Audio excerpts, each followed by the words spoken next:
Mar Azul. Qué bonito estar aquí esta mañana.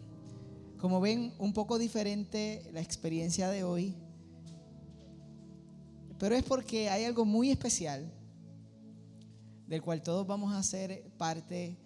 Si estás aquí por primera vez, esta es la sexta semana en la que hemos estado hablando sobre esta serie profundamente humanos y completamente espirituales. Y hemos estado aprendiendo que muchas veces las cosas más simples son las cosas más espirituales.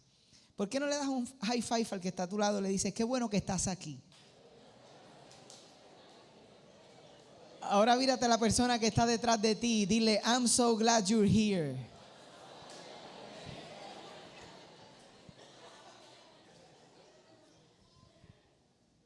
Las últimas semanas hemos estado poniendo nuestro corazón en esta parte de la Escritura en Romanos 12:9, donde se nos muestra una visión de ese tipo de comunidad en el que somos humanos y espirituales.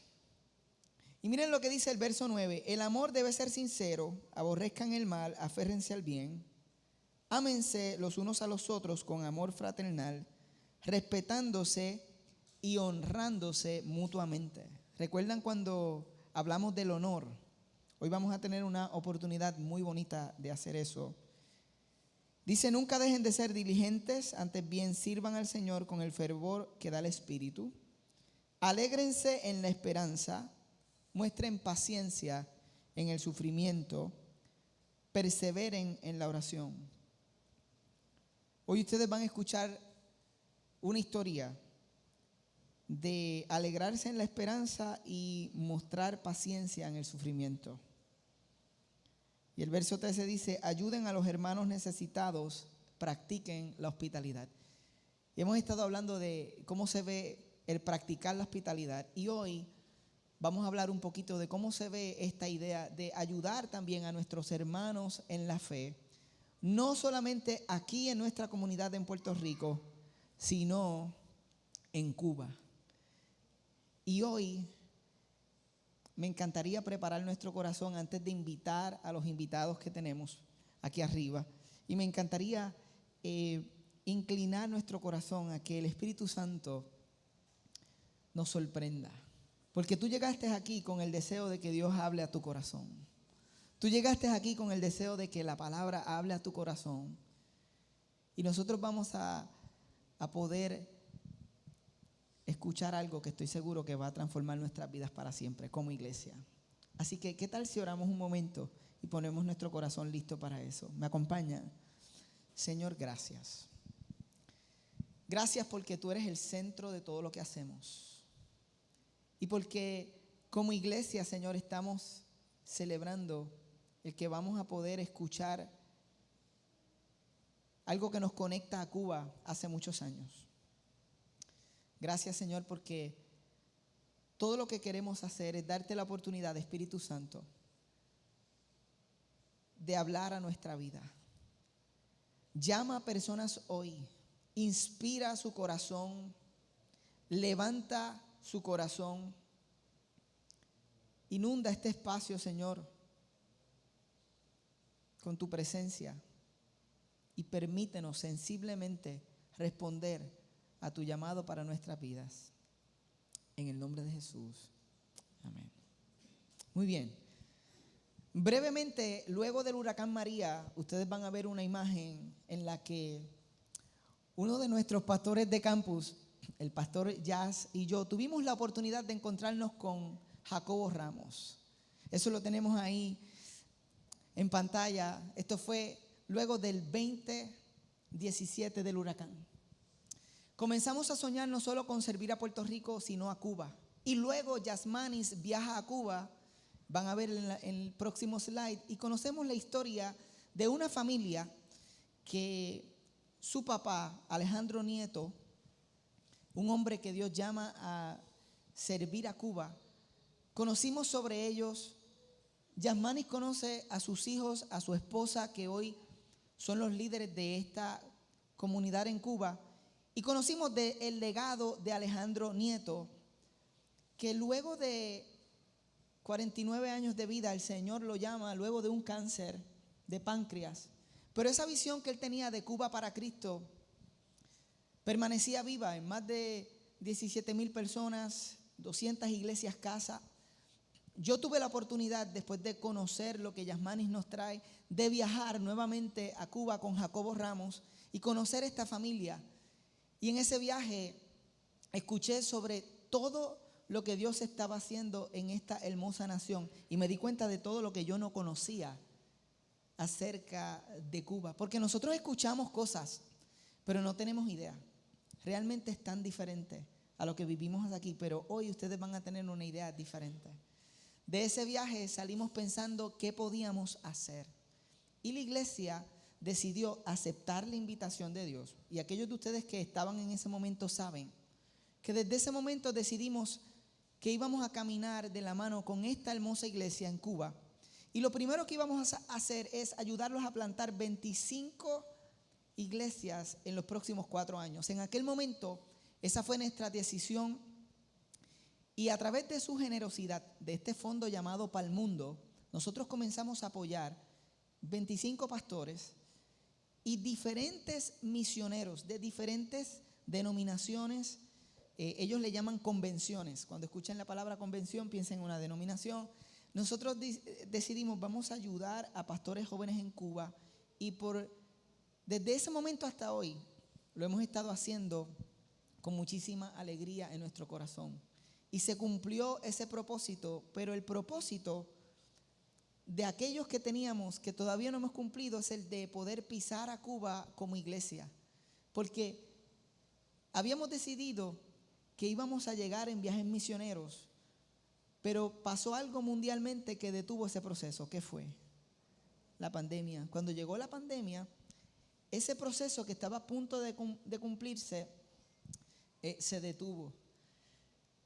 Pero aunque eso se detuvo, hemos seguido apoyando a Cuba y nos preguntábamos y orábamos, Señor, ¿cómo podemos responder a este llamado tuyo? ¿Cómo podemos caminar esa tierra y bendecir a nuestros hermanos? No solamente ser generosos, sino también caminar junto a ellos, porque a nosotros nos encanta tener la experiencia de no solo enviar, sino ir. Y fue ahí cuando conocimos acerca de Proclaim Cuba.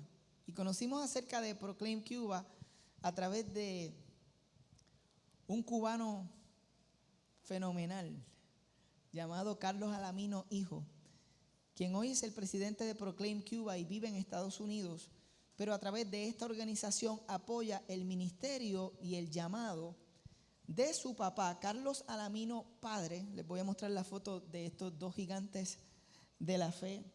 Aquí me encanta porque yo los veo y los veo como boricuas, como puertorriqueños. Para mí no hay diferencia entre los cubanos y los puertorriqueños en el corazón. Acá está formal, pero aquí está como está todos los días. Y conocimos de lo que Dios había estado haciendo, no recientemente, sino hace 32 años en Cuba. Ustedes saben que cada país tiene líderes y pioneros que Dios llama a través de las diferentes etapas de la iglesia. En Puerto Rico, cuando la gente habla de un pionero de la iglesia o de una leyenda de la iglesia, ¿quién viene a tu mente? Gille Ávila. No tuve ni que decirlo, aún el que vino por primera vez dijo Gille. Hay personas que Dios los llama con un propósito de hablarle a países, y hay otros que Dios los llama para no solo hablarle a países, sino unificar la iglesia en sus países, ayudar a que la iglesia crezca, se establezca. Y por 32 años, este es uno de esos líderes. Y este viaje a Puerto Rico es un milagro. Esto fue una historia de fe, y cuando nos enteramos de que ellos iban a poder estar con nosotros, dijimos, qué mejor momento que este en el que hemos estado hablando de honrarnos los unos a los otros, de ayudar a nuestros hermanos, para escuchar la historia. Así que ellos lograron hacerlo, se montaron en un avión, es una historia larguísima, pero están aquí hoy con nosotros. Así que vamos a escuchar directamente de ellos la historia de lo que Dios está haciendo en Cuba. Y yo les voy a pedir que, como el corazón de Mar Azul es bien claro, nosotros recibamos con un aplauso de cariño y de honor a Carlos Alamino padre y Carlos Alamino hijo, Entre nosotros te honramos.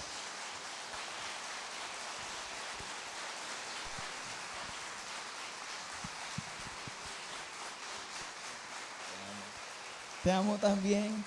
Qué hermoso. Brother. Vamos a ver cómo hacemos esto, por favor. Hemos estado teniendo unas conversaciones que yo hubiese querido que las grabáramos para presentarlas a la iglesia. By the way, esto parece como, algunos no lo van a creer, pero nosotros este mensaje lo vamos a editar y no va a subir a las redes exactamente como va a salir aquí, porque hay cosas que nosotros vamos a hablar que si se cuelan en las redes y llegan a Cuba, significaría un problema quizás para la entrada de Carlos nuevamente a Cuba o del trabajo que está haciendo Proclaim. Así que con mucho amor, nosotros somos súper tecnológicos y todo, pero es como en las bodas esas que nos dicen no subas fotos de la boda hasta el final. Pues vamos a ser conscientes sobre eso. Amén. Vamos a comenzar. Yo sé que quieren dar un saludo y comenzamos con la entrevista. ¿Te parece? Saludo en el amor de Dios. De verdad es mi primera experiencia. Soñé muchísimo estar en Puerto Rico, pero esto superó las expectativas que tenía. Que Mar Azul, el amor, el cariño con que nos han tratado, de verdad que es un regalo de Dios para nosotros. Así que les saludo en nombre de todos los cubanos. Ahí está.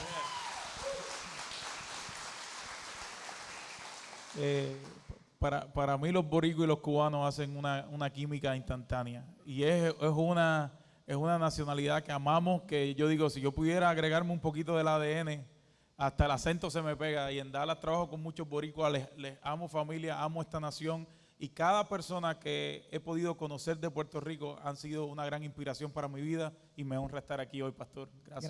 Gracias por venir, de verdad. Muy bien. Esto termina en nosotros escuchando lo que Dios está haciendo hoy y levantando nuestra fe, porque hemos estado orando sobre qué podemos hacer en el futuro. Pero no comienza ahí. Esto comienza hace más de 32 años atrás. Así que vamos a un segmento que se llama Honrando el Pasado. Y vamos a honrar esa historia. No sé cómo, dónde quieres comenzarla, pero llévanos un poquito a la historia. Te queremos conocer, Carlos. Queremos conocer cuándo Dios te llama, un poquito de eso. Bueno, quiero comenzar honrando a mis padres que me enseñaron desde pequeño lo que es la fe. Y éramos muy pobres en un barrio que 4 casas nada más. Así que no conocía más y creía que ese era el mundo, pero me enseñaron un Dios poderoso. Y cada día mi padre celebraba el culto familiar. Así que los 7 días a la semana había un culto en mi casa. Y a los 5 años, yo recuerdo en breve, y me lo han hecho tantas historias que lo veo viviente, de que yo recibí a Jesús en mi corazón, pero ellos me enseñaron, cada viernes yo debía predicar. Y desde ese entonces mi madre me enseñaba textos bíblicos para repetir. Eso me ayudó posteriormente a crear en mí un amor por Dios, diferente a todo lo demás. Al 4.º año de mi estudio, 4.º grado, pues mi maestra me dijo un día, si quieres pasar de grado tienes que negar a Jesús. Y eso era para mí, un niño como de 8 años. Pero me acordé de eso y le dije, no, yo no puedo negar a Jesús, Dios es primero. Y ella me daba con una regla duro y me decía, pues te quedas en ese grado. Así estuve 3 años en el mismo grado porque no negaba a Jesús.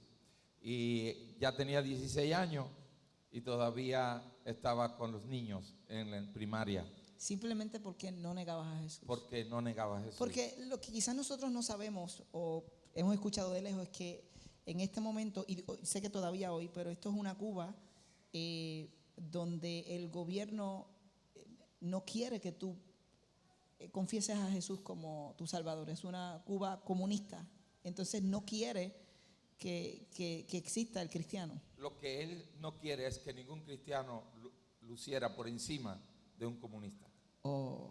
Entonces tú podías ser el mejor, que si había uno hijo de un comunista, pues era mejor ese, aunque fuera peor. Claro. Entonces esa era la discordia. Y eso me pasó varias veces, que tuve que decidir por Cristo. Y yo creo que es digno honrar a tus padres, a mis padres, pero también al Dios que siempre estuvo conmigo cuando yo le estaba fiel, él siempre era fiel. O sea que la historia comienza cuando eres pequeño, a los 5 años, te vas creciendo en una Cuba que no quiere que alguien se profese como cristiano, sea mejor que alguien que no se profesa como cristiano. Hay muchas cosas que no sabemos de ese tiempo en Cuba, cómo era la vida, cuál es la real Cuba en la que naciste, pero dijiste que fue un pueblo de 4 casitas nada más y que había mucha pobreza. Ya tienes 16 años. ¿Cuándo el Señor te llama? Bueno, el Señor me llama en un proceso donde yo trabajaba duro porque tuve que construir una casa de cartón. Y eran los cartones donde venía el refrigerador, los televisores. Esa era mi casita muy pequeñita. Mi esposa cocinaba sentada en la cama, así que todas mis sábanas estaban embarradas de grasa, de aceite. Y en día estaba trabajando muy fuerte para superarme, y 16 horas diarias. Pero llegó el momento en que gano un premio, que era un carro y un apartamento amueblado. Para mí era la gloria. ¡Wow! Primero voy a ser de los 3 o 4 que tienen carro en Cuba. Y ganaste un premio por construir. Por trabajar duro en una industria azucarera. Ok. Y trabajaba sin descanso. Pero lo logro porque la inversión que hice costó mucho dinero, aunque nos pagaban poco, pero esto fue el premio. Y el día que me van a dar el premio yo estaba muy contento porque le iba a dar a mi familia una casa, iba a poder tener un transporte que era tan necesario. Pero ese día 1000 y pico de personas estaban delante cuando el presidente del gobierno viene y me dice: bueno, tienes este premio delante de todos, pero hay una sola cosa que te falta por obtenerlo, y es que le diga a todos que no vas a ir más a la iglesia. Yo de verdad me temblaron las piernas, quería llorar, quería hacer cualquier cosa. Yo veía el carro, veía el apartamento, todo, yo decía, wow, pero había que pensar que si éramos fieles a Dios, teníamos mucha más ventaja que aquello que me estaban dando. Y tomé el micrófono. En Cuba era prohibido hablar en público. Nadie podía predicar en la calle ni en público, pero cogí el micrófono ese día y le dije a todos: tengo la oportunidad que no ha tenido nadie, y es decir, desde aquí, Dios les ama y Dios es verdadero y Dios es fiel. Y nunca le traicionaría por lo que me están dando. Eso provocó una ira. Claro. Que me cayeron a pedradas, llevo las marcas en mi cuerpo de la cantidad de pedradas, me dejaron casi muerto. Pero Dios esto sucedió. Esto es una historia donde tú públicamente en tu país hablas de Cristo, y en ese momento, esto fue, no sé para qué año más o menos estamos hablando de esto. Estamos hablando sobre el 80 y pico. 80 y pico, 83, por ahí 82. Yo tenía 2 años, haga la matemática ahí. Te apedrearon, o sea, literal. Yo quiero que la gente escuche la realidad de algunas de estas cosas, porque, este eres tú respondiendo al llamado frente a las personas, diciendo: voy a seguir al Señor. Y ayer hablaste de esto fuiste pelotero y tenías la opción de ser pelotero, y lo voy a decir yo por ti para que tú no entres en esa historia, pero tú podías escoger muchas cosas. Tú eras un buen tercera base. Tu papá te tenía esto, te había mostrado a Jesús, y tú contaste que tuviste que decidir seguir la pelota o seguir el llamado, porque el día que te vinieron a buscar para el equipo, finalmente tu papá te dijo: yo creo que tú debes orar sobre eso, y escuchaste la voz de Dios. Exactamente. Ahí cuando uno está apasionado, quiso el mejor equipo de Cuba, y viene tu padre y te dice: debes orar antes de salir a la temporada. Fue muy duro para mí, pero cuando me arrodillé a orar, pensando que de ahí salía, Dios me habló y quebrantó mi corazón. Empecé a llorar y Dios me dijo: pues te llamo a servirme. Y ahí eso fue muy duro. Entonces, esto en el aproximadamente 91, me dijiste que Dios te llama a servir, y tú comenzaste a buscar alrededor de Cuba. Sí, porque es el primer llamado, que ya yo tenía como 21 o 22 años, pero posteriormente nadie me aceptaba en los seminarios. Imagínate, tenía no sabía casi gramática, no me habían enseñado. Cada vez que pasaba una prueba la ponchaba para entrar al seminario. Pero posteriormente, en un pequeño pueblo, oraba todas las madrugadas y ahí Dios se me reveló y me mostró en una pantalla qué es lo que quería hacer. Cuando tú dices eso, Dios se te reveló y te mostró en una pantalla, es como tú tuviste este momento donde, como si Dios te hablara del futuro y lo vi. Sí, me mostró como una película del futuro a lo que Él me llamaba.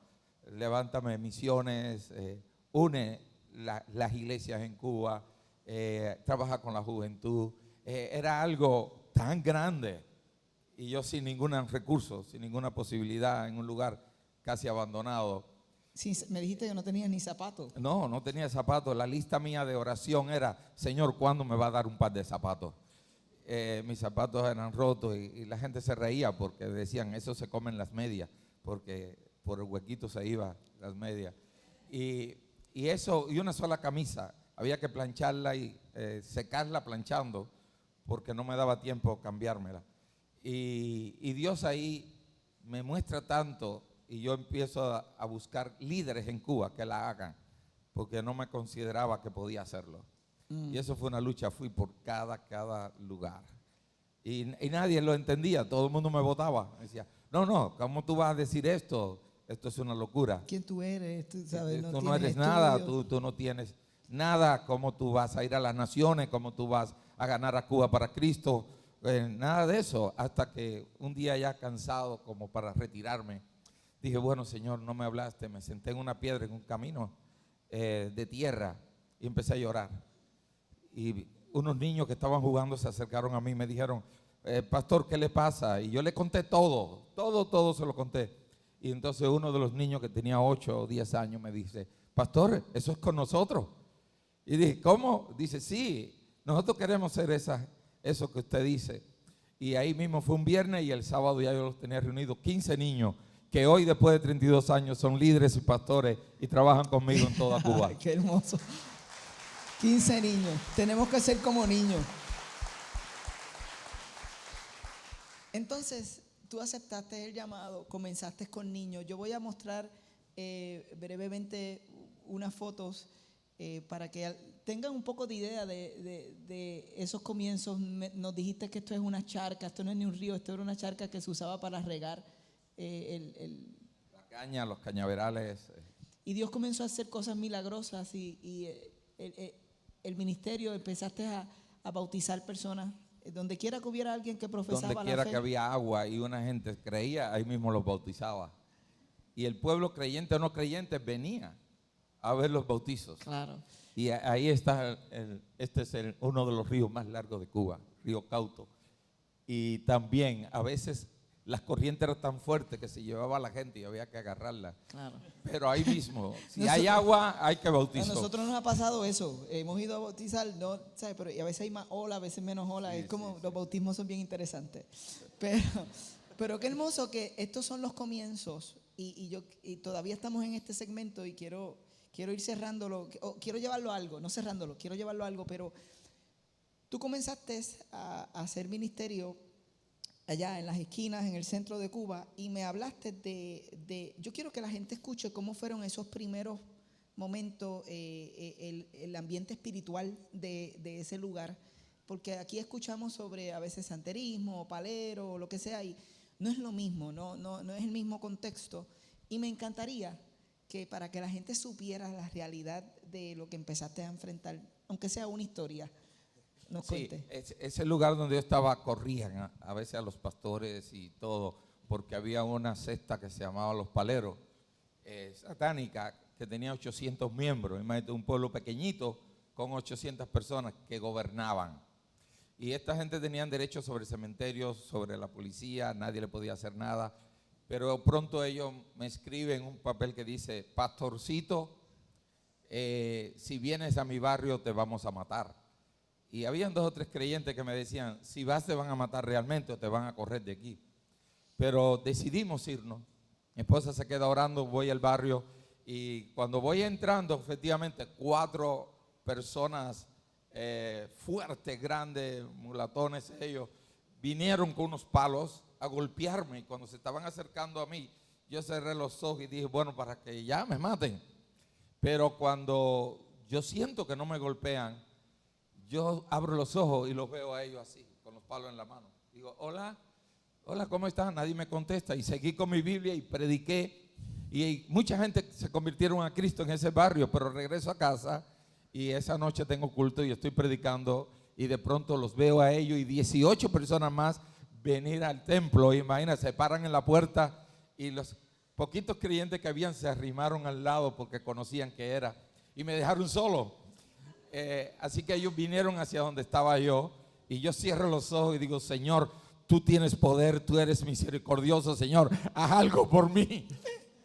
Y cuando yo veo que no pasa nada, escucho a alguien llorar, abro los ojos y había un señor llorando de esos 18 y le pregunto, ¿por qué lloras? Y él dice, dime primero, ¿quién es tu Dios? ¿Y para qué quieres saber quién es mi Dios? Y dice, porque el Dios mío me había dicho que yo era el más poderoso. Y cuando te fuimos a matar esta tarde, quedamos inmóviles, no pudimos hacer nada. Queríamos golpearte, no podíamos, estábamos atrapados en algo que no nos dejaba. Y si eso lo hace tu Dios es más poderoso que el mío. Y le digo, pues eso yo lo sé hace rato, que mi Dios es más poderoso que el tuyo. Y él dijo, yo quiero que tú me digas cómo conocerlo. Y le digo, simplemente ahora. Si abres tu corazón, Él va a entrar a ti y caen de rodillas a Él y todos los 17 más están ahí de rodillas, los principales líderes, y se convirtieron a Cristo y después Él fue el que me ayudó a conquistar y a avivar aquel pequeño pueblo donde Cristo fue el Rey. Miren,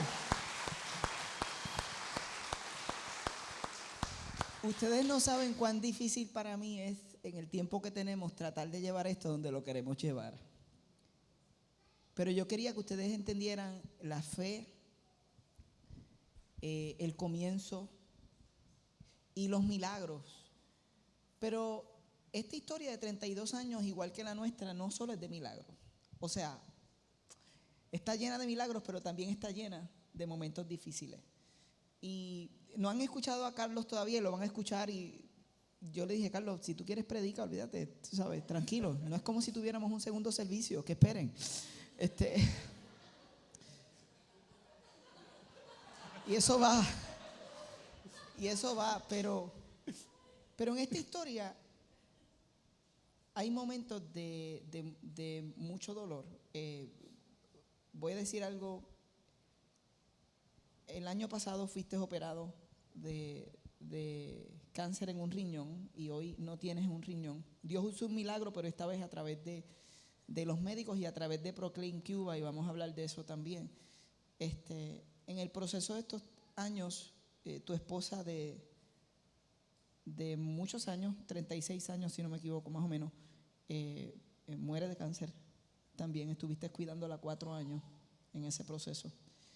Y también un proceso que para mí es importante, que tuvo que ver con Carlito a los 12 años. Me gustaría escuchar un poco de eso, me gustaría escuchar el milagro y también la realidad, porque somos profundamente humanos y completamente espirituales.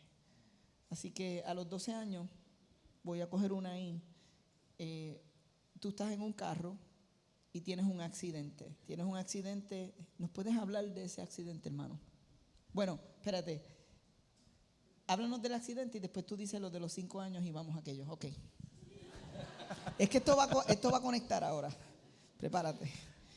Sí, estábamos en Cuba, final de las vacaciones, agosto 24, y estamos camino a una ciudad que se llama Jatibonico en Cuba, y en la noche había un tractor que no tenía ningún tipo de luz en la parte de atrás. Nosotros íbamos en un carro del 55, que el vidrio del cristal no era como los de ahora, que se desborona.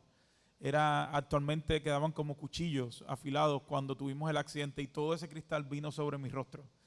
Y básicamente sufrí varias laceraciones, todos en la parte de la cabeza y mi rostro. Fractura craneal, me corté la yugular, la carótida, el tendón que aguanta el músculo de la cabeza, básicamente una traqueotomía. y perdí toda mi sangre. Estuve 30 minutos desde que sucedió el accidente hasta que pude llegar al primer hospital de municipio pequeño. Y yo recuerdo en Cuba en ese tiempo, en el 97, no todo el mundo tenía teléfono. Entonces mi abuela era la única de toda mi familia que tenía un teléfono, y recuerdo decirle a la mujer el número de mi abuela y mis padres donde vivían, y llegando al hospital lo último que recuerdo es que le dije, tengo sueño.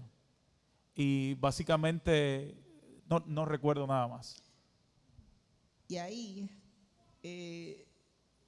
va la historia de que han pasado como 8 horas, más o menos, y tú estás entrando al... ¿Puedes llevarlo? Ya a las 8 horas después del accidente, pues ya lo declaran muerto. Realmente con la yugular y la carótida cortada completa, se colapsaron las arterias y no había cruce, le pusieron muchas transfusiones. Y nada, dice el médico, hicimos todo lo que pudimos. Así que se preparó el funeral y estaba en cero sangre. Bueno, todo paró clínicamente porque estaba realmente muerto. Y lo llevamos al cuarto para vestirlo. Ahí cuando estoy vistiéndolo, Dios habla conmigo. Mi corazón estaba hecho pedazo.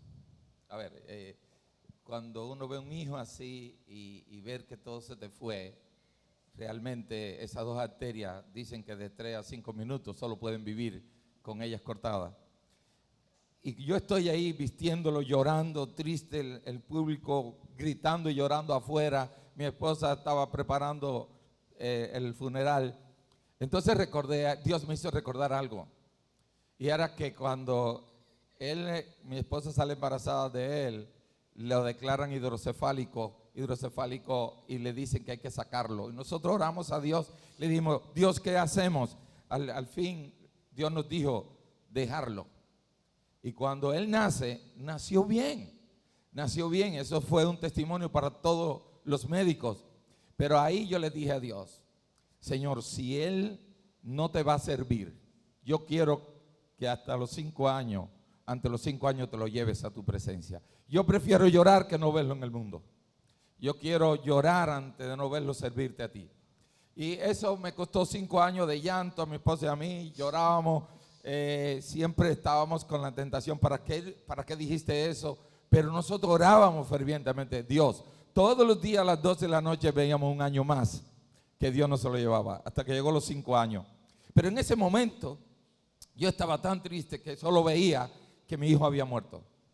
Pero la voz de Dios vino a aquel cuarto y me dijo, ¿te recuerdas cuando me dijiste que me lo llevara 5 años? Yo no me lo llevé para que me sirviera. Entonces yo miro al cielo, busco la voz esa y voy corriendo a su estómago, que era lo único que no tenía herido, y le pongo, y tuve una oración. Y creo que la oración fue del alma. Le dije, Señor, y a veces no recuerdo todo, pero Señor, si esa es tu voz, entonces tú me lo devuelves. Y ahí saltó delante de donde estaba. Y yo lo cogí, muy nervioso, estaba él bien, esas convulsiones, empecé a gritar, empecé a llamar médico. Y cuando lo llevan de ahí al salón otra vez, solamente 3 minutos o 4, tenía 14 de hemoglobina, sus arterias empatadas, su cerebro trabajaba, sus riñones trabajaban, había una resurrección.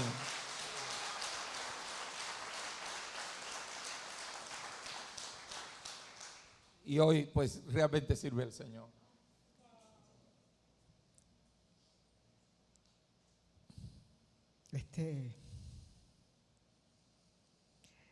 Estamos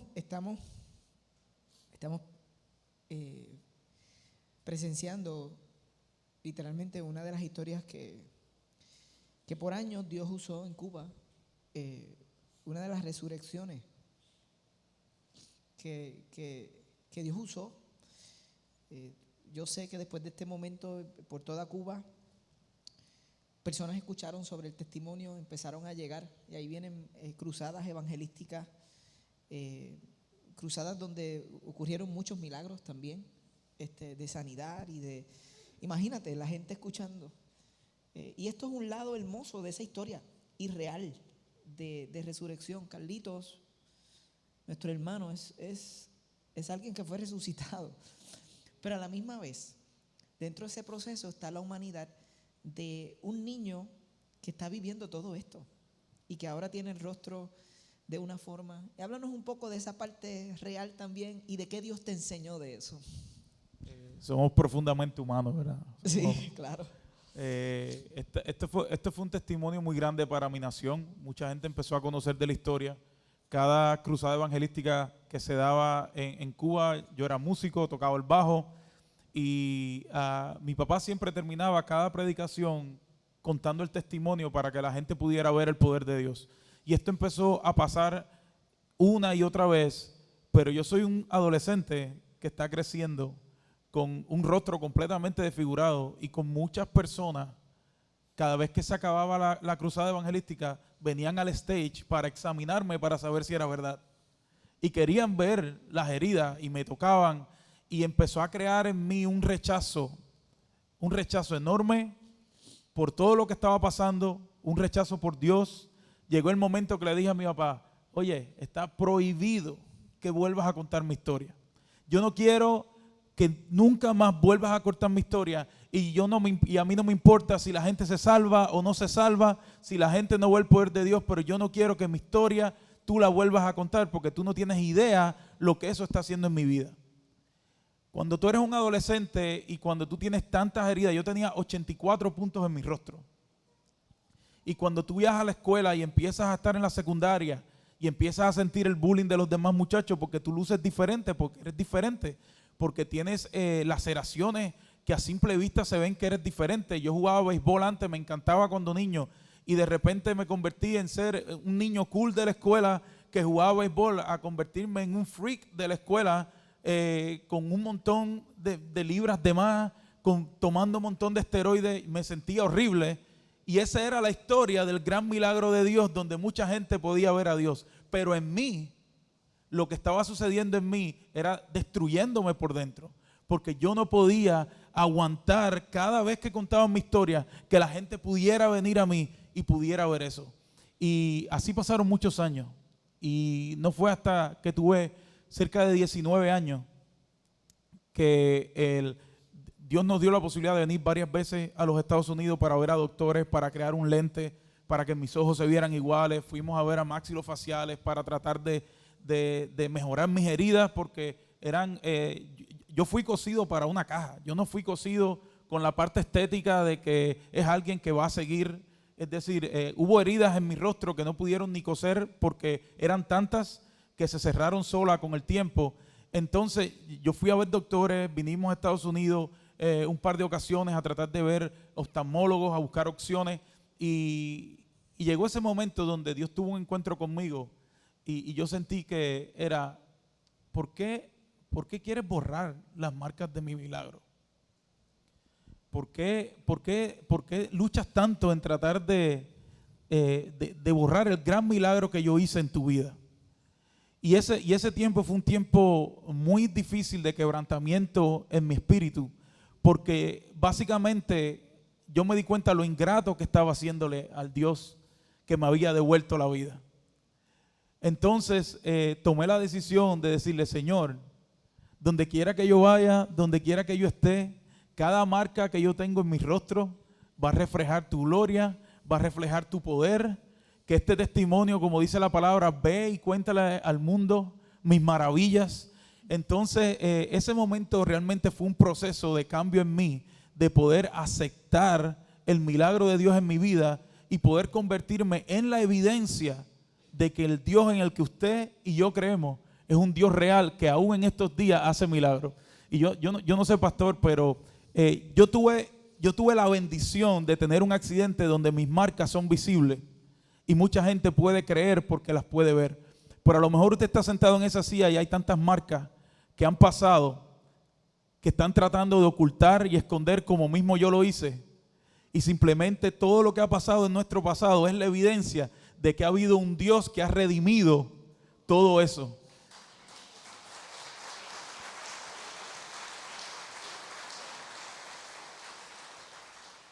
Y la verdad es que hoy podemos contar todas las historias que podemos hacer, pero es tan especial que nosotros podamos aceptar nuestras marcas, que nosotros podamos aceptar lo que Dios ha hecho en nuestra vida y que después la podamos lucir con gozo, porque esa es la evidencia. ¿Cómo puedo pararme en este lugar y hablar del milagro de Dios en mi vida y no tener la evidencia de lo que Dios hizo en mí? Y tú me decías que ustedes celebraban que esta era la primera ocasión en que ambos estaban contando la historia, no solamente uno, no separados, sino que ambos la contaban. Y yo creo que esta serie nos ha enseñado eso, que nosotros podemos abrazar las partes de nuestra humanidad y las partes que no entendemos de lo que Dios está haciendo. Y yo creo que es una teología que hace falta escuchar, porque nosotros no vivimos una teología, ni aún trayendo una leyenda perdón que diga leyenda, no es en edad ni eso, tú sabes, es como en respeto, ¿sabes? Ni aún trayendo una leyenda de Cuba, nosotros tenemos una teología que habla del dolor también, y habla del momento en el que ocurrió el divorcio, y del momento en el que realmente le diste la espalda, y en el momento en el que ganó el pecado, por un momento en nuestra vida, pero hablamos de la historia completa de cómo Él nos restauró. Y no escondemos esas dos áreas, y eso es lo que hace nuestra teología, una teología completa, porque Dios está con nosotros. Cristina me decía estos días, John, nosotros tenemos a veces solamente historias de montaña, pero no queremos contar las historias de valle, y Dios está con nosotros en la montaña, y está con nosotros en el valle, y ha estado con ustedes en el valle. Y esta es una de esas historias, pero hubieron otras. Y esto me lleva, tenemos como 2 minutos para terminar este segmento, porque vamos bien, déjame decirte una cosa, vamos bien. Esto va por donde queríamos. El Señor está haciendo algo maravilloso. Es un milagro. Pero Dios comenzó a amplificar ese ministerio, a darte mayores oportunidades para servir la iglesia. Háblanos un poco, llévanos a la contribución humildemente, y si él no sabe llenar esos blancos, Carlitos, tú llénalos por él. ¿Cuál es la contribución del ministerio que estos 32 años Dios te ha permitido a Cuba en general como iglesia? ¿Cuál tú pudieras decir que ha sido esa contribución del ministerio a la iglesia de Cuba, en tus propias palabras? Y sé que vas a decir algo muy humilde. Yo creo que amar a mi país, con todos sus sistemas, con todas las circunstancias en que vive, amarlo y tener pasión por él, me llevó a mirar la iglesia como el futuro, como la oportunidad de mi pueblo, como la esperanza de mi pueblo. Y entonces contribuir a que la iglesia se viera en la comunidad, que los pastores se unieran. Y es cuando Dios nos da a crear Pastoreando Pastores. Y hemos llegado a tener alrededor de 300 pastores ahora que se pastorean, pero que se amigan, que se curan las heridas unos a los otros, que nos llamamos cuando tenemos problemas, no importa de qué denominación sea. Creo que la mayor contribución está ahí. Cómo mirar una iglesia en la comunidad, no dentro de un templo. Wow. Y desde tu perspectiva, Carlitos, ¿cuál ha sido la contribución del ministerio que Dios le da a tu papá y a tu familia en Cuba? Bueno, definitivamente una fidelidad a una nación que ha rechazado el ministerio. Una nación que ha hecho todo lo posible y lo imposible por eliminar este tipo de ministerio que tiene longevidad. Y yo he podido ver una fidelidad, y yo honro a mi papá y a mi mamá, porque ellos han sido fieles en las circunstancias más difíciles que yo he podido evidenciar. Ellos han podido serle fiel a Cuba y han podido serle fiel al cubano. Mi papá decía, no solo Cuba para Cristo, sino los cubanos para Cristo. Entonces, en esa fidelidad vemos después de 32 años un nivel de influencia en toda la nación, que muchas de las personas que están tomando posiciones importantes a nivel convencional, a nivel de las denominaciones, son personas que se han convertido a lo largo del testimonio de este ministerio por años. Algunos de aquellos niños. Algunos de esos niños, y nosotros vemos eso y ahora vamos a hacer diferentes actividades, diferentes eventos con los pastores locales, porque nuestra pasión es empoderar al pastor local. Nuestra pasión es poder empoderar la iglesia local. No se trata de nosotros, se trata del trabajo que ellos están haciendo en su comunidad. Y vemos que mucha de esa gente han tenido un impacto en algún punto de su carrera con el ministerio. Entonces me apasiona porque son más de 32 años. Yo no creo que en Cuba hay muchos ministerios que no son una denominación que han sido tan fiel al cubano, a la iglesia en Cuba, como lo ha sido este ministerio. Y me honra ser parte de esto. Yo veo algunas similitudes entre Mar Azul y este ministerio, porque nosotros pues plantamos hace 13 años atrás, 14 valientes, 2 niños, y con esa idea de no tener un apellido, sino servirle a la iglesia en general. Y somos parte de la iglesia de Cristo. Yo veo esas cosas cuando escucho que la mayor contribución es amar al cubano y llevar la iglesia a la comunidad en un país que posiblemente esa idea de la iglesia hacia la comunidad ha tenido sus retos también, y saber todo lo que ustedes hacen. Llévame, Carlos, a por qué entonces tú vas a Estados Unidos, Proclaim. Llévame ahí, háblame de Proclaim y háblame de cómo entonces ayuda a lo que está sucediendo en Cuba, por favor. Sí, nosotros en el 2014... Estoy celebrando el presente. Sí, en el 2014 uno de los amigos de nosotros, un cubano nacido aquí en los Estados Unidos, en Dallas, dice: yo he visto el ministerio de ustedes por muchos años. Yo creo que es importante crear una organización que pueda estar legal en los Estados Unidos para poder llevar recursos a la isla, poder apoyar esta visión que hay a nivel nacional. Y mi esposa y yo nos mudamos en el 2014 hacia Dallas y empezamos de cero a crear un non-profit, una fundación sin fines de lucro para apoyar la obra misionera en Cuba, porque no solo es el ministerio de nosotros, sino es que a través de este ministerio se bendicen cientos de pastores en la isla, cientos de iglesias. Entonces comenzamos el trabajo desde el 2014, los conocimos ustedes, ustedes empezaron a apoyar esta obra en Cuba, empezaron a apoyarnos mensualmente. Claro. Y cuando él dice ustedes, es su generosidad. Sí, la iglesia. Es su generosidad. Lo que hemos vivido es que gracias a que podemos tener una estructura legal en los Estados Unidos, que el gobierno, las leyes de Estados Unidos nos permiten enviar grants a Cuba, nos permiten llevar equipos misioneros, tenemos acceso de hacer un trabajo legal delante de los ojos de Estados Unidos, de las leyes, nos da una gran oportunidad de poder crecer, expandirnos y poder seguir apoyando la obra que está sucediendo en Cuba. Por lo tanto, hoy Proclaim Cuba está básicamente enfocada en 4 puntos, que es lo que hacemos en la Cuba: discipulado, evangelismo, entrenamiento, equipar al líder y apoyo a la comunidad. Y basado en esos 4 pilares hemos podido desarrollar lo que viene por los próximos 10 años. Que es el sueño que recibimos, Carlos, este documento de ustedes pronunciándose hacia los próximos 10 años. Esto es lo que soñamos en Cuba, esto es lo que vemos. Háblame un poco, tú tienes 61 años. Y yo dije, yo estoy conociendo un niño de 61 años. Porque tienes un corazón de niño en tantas cosas.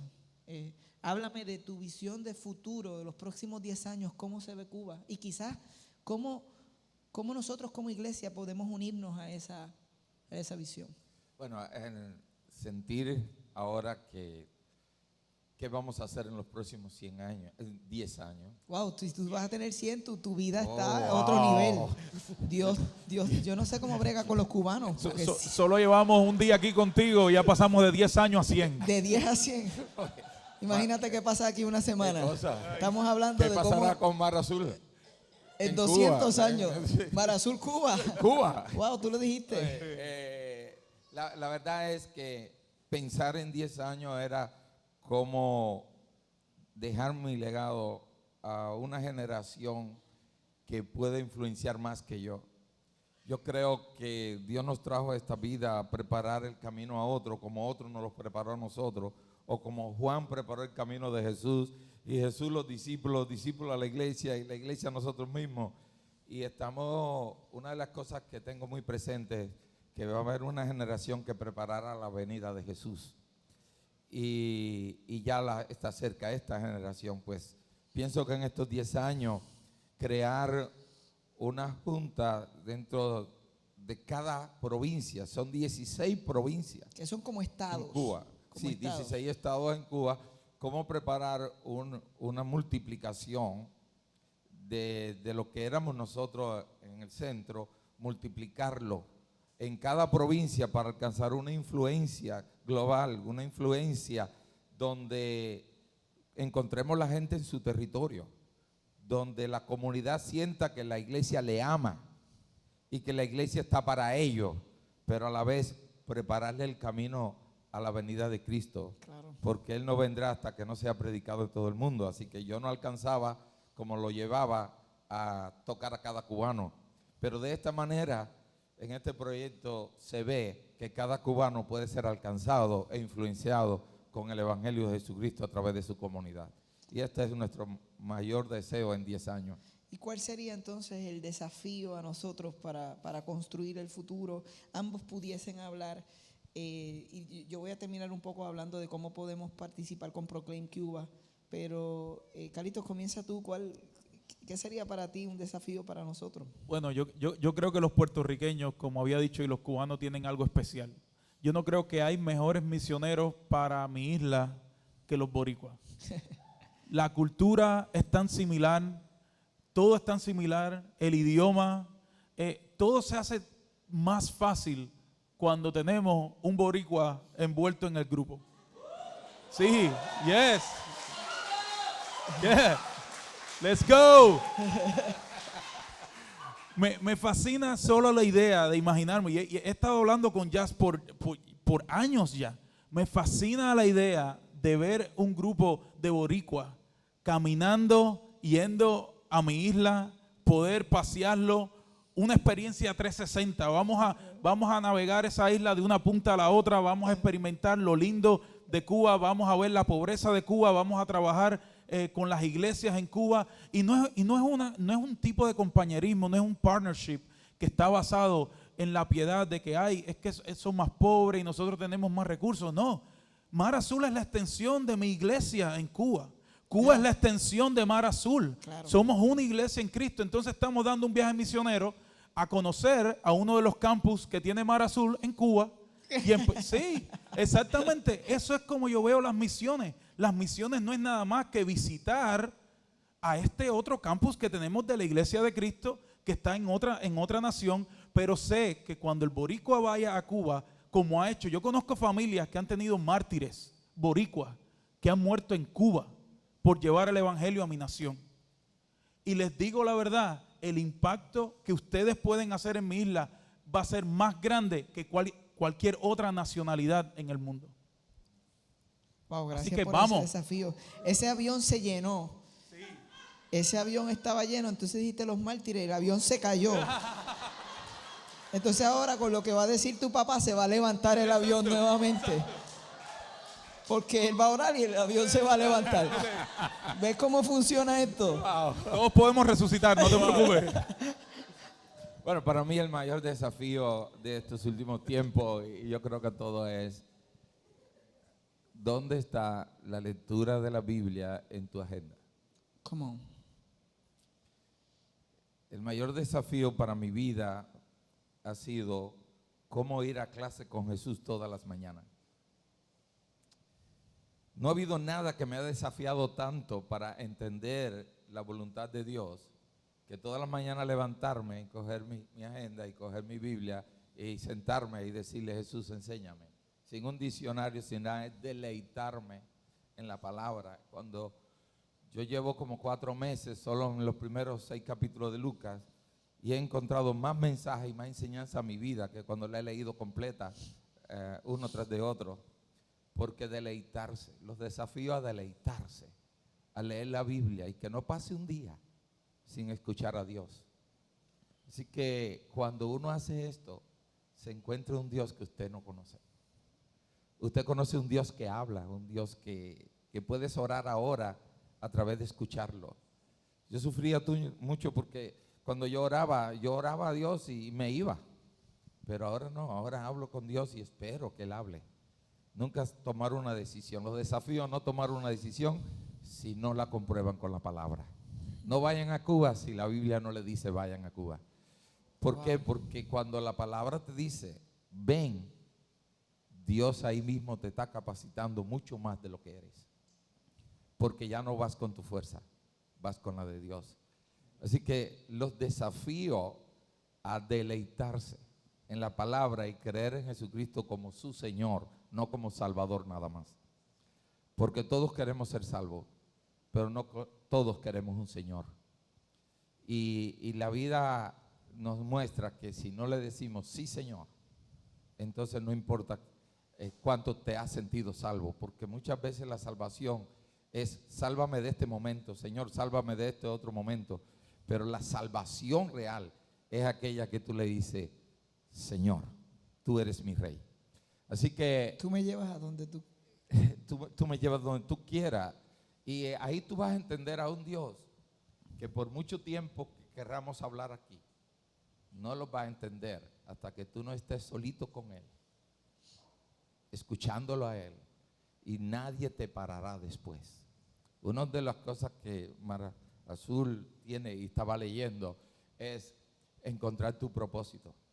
¿Sabes? Mi vida cambió cuando empecé a deleitarme con Dios y yo le dije, Señora, ayúdame a llevar a la gente a su propósito, porque cuando ellos lo encuentren nunca se apartarán de ellos. Si el propósito es que Mara Azul esté en Cuba y usted lo entiende de parte de Dios, nunca habrá que hacer nada porque siempre van a querer ir. Wow. Sí. Pero quisiera decirles que les agradecemos que estén aquí y los años que hemos estado trabajando juntos, y que vamos a deleitarnos en la palabra y se lo decíamos a la iglesia esta semana y la anterior.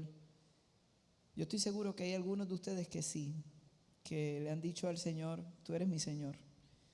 Y no dudo que algunos de ustedes estén llamados a caminar los próximos pasos que Dios nos está dando como iglesia. Y si tú estás aquí y tú dices, pero es que yo soy descualificado, porque es que yo no estudié, porque yo no tengo, Dios va a llamar a todos. En la lista de los que va a llamar, yo soy el último. Así pensaba Carlos. Así pensaba yo. Siempre nos descualificamos, pero Dios nos llamó. A pesar de nuestra humanidad, su gracia nos invitó. Y yo quisiera que termináramos en una oración, como iglesia, por aquellos que hoy han recibido de parte del Señor una invitación. Me encantaría que nos pusiéramos de pies. Pastor, Sí. hay algo que no quiero dejar pasar. Es la primera vez que mi hijo y yo hablamos de esta historia. Pero yo sentía mientras lo oía hablando, pedirle perdón por su humanidad haberla dañado cuando era niño. De veras. Te amo.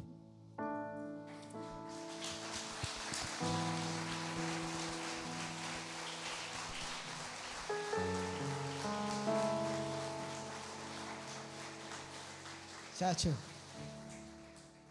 ustedes se llevan bien mal.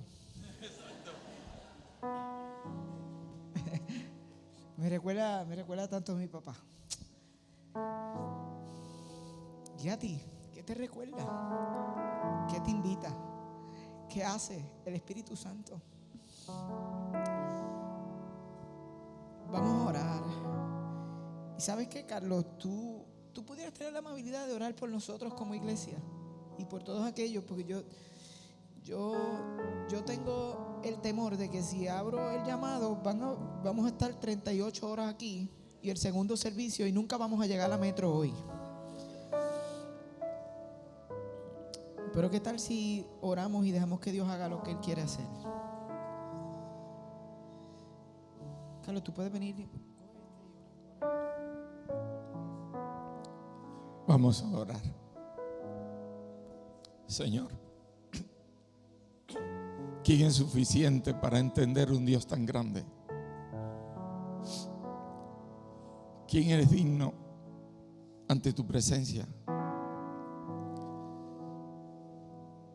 Pero con nuestra humanidad tú tuviste gracia y no miraste nuestros defectos. Aún conoces nuestros errores en el futuro y con todo y eso nos amas. Bendice esta iglesia, Malasur. Señor, tú conoces sus deseos, su levantarse, su sentarse. Tú la creaste, tú la inspiraste. Por eso tenemos cuidado, porque en esta hora, Señor, estamos hablando con algo que tú hiciste. Usaste a hombres, usaste familia para construir una iglesia que ama. Solamente quiero pedirte que la abraces y quiero que tú sientas el abrazo de Dios en esta hora. Dios diciéndote: te amo, Jonathan. Dice el Señor que te abraza, que en tus soledades, en tu humanidad, Él siempre ha estado contigo. Así con tu esposa, tu familia y los líderes de esta iglesia, los cuales oro por ellos, oro por toda la iglesia y por los hijos de ustedes, por los hijos de los hijos de ustedes y por los hijos de los hijos de los hijos, para que esta sea bendecida por generaciones hasta que Cristo venga. Señor, gracias por crear y por fundar corazones que te aman. Tu iglesia, papá, costó sangre. Mi respeto, Padre, por esta iglesia. La bendigo ahora y siempre. Amén y amén.